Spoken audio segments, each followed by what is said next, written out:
மகர ராசி அன்பர்களுக்கு பார்த்தீங்கன்னா வச்சுக்க, ராசி அதிபதியான சனி பகவானும் 3ஆம் இடத்துல இருக்கார். ஸோ 3ஆம் இடம் என்பது என்ன, வெற்றியை குறிக்கக்கூடிய சமம். நீங்கள் எடுத்த அனைத்து முயற்சிகளும் வெற்றி அடையக்கூடிய, நிறைய பேர் இந்த போட்டித் தேர்வு டிஎன்பிசி எக்ஸாம் எழுதக்கூடிய அனைவருக்கும் இந்த காலகட்டத்தில் கண்டிப்பாக வெற்றிருக்கு. நீங்கள் எழுதக்கூடிய அனைத்து எக்ஸாமும் நீங்கள் என்ன பண்ணணும்னா, நீங்கள் வந்து இந்த ஆர்ஆர்பி சென்ட்ரல் கவர்மெண்ட் சார்ந்த ஸ்டேட் கவர்மெண்ட்டை காட்டிலும் மகர ராசிக்காரங்களுக்கு மத்திய அரசு சார்ந்த தொழிலில் நீங்கள் ரயில்வே அந்த மாதிரி தொழில் நீங்கள் எழுதுனீங்கன்னு வச்சுக்கோங்க, இந்த காலங்களில் கண்டிப்பாக கிடைக்கும். ஸோ மத்திய அரசு உங்களுக்கு வெற்றியை தரும். மாநில அரசில் கொஞ்சம் போராட்டமாக இருக்கும். ஸோ அதனால் எழுதக்கூடிய எக்ஸாம் மத்திய அரசு சார்ந்த எக்ஸாம் நீங்கள் எழுதுங்க. ஸோ அது உங்கள் வாழ்க்கையில் மிகப்பெரிய ஒரு உச்சத்தை அடைவதற்கு. நிறைய பேர் இந்த காலகட்டத்தில் என்னென்னாக்கா, வாகனம் வாங்கணும், வாகனத்திற்காக விரைவு, நிறைய பேர் வீடு வாங்கக்கூடிய வாய்ப்பு இருக்குது.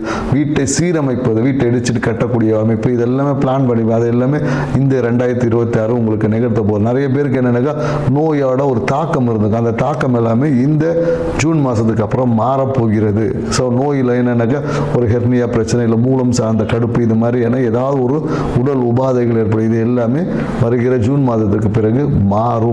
நிறைய பேருக்கு மூலம் சார்ந்த விஷயத்தில் சர்ஜரி எல்லாமே பண்ணிடுவாங்க. ஏன்னா நம்ம சொன்னால் கேட்க மாட்டோம், சூழ்நிலைகள் வந்து உங்களை அறுவை சிகிச்சைக்கு தள்ளி விட்டுரும். ஸோ அதனால் நிறைய பேர் அறுவை சிகிச்சை சார்ந்த விஷயத்தில் இருக்குது. குறிப்பாக என்னென்னாக்கா, நிறைய பேர் இந்த கால் பகுதியில், கணுக்கால் அந்த பாதத்தில் பார்த்தீங்கன்னா ஏதாவது உஷ்ணத்தால் ஏதாவது ஒரு உபாதைகள் வரும். கால் வீக்கம், கால் எரிச்சல், பாத எரிச்சல், இந்த மாதிரி ஏதாச்சும் ஒரு விஷயங்கள் இருக்கும்.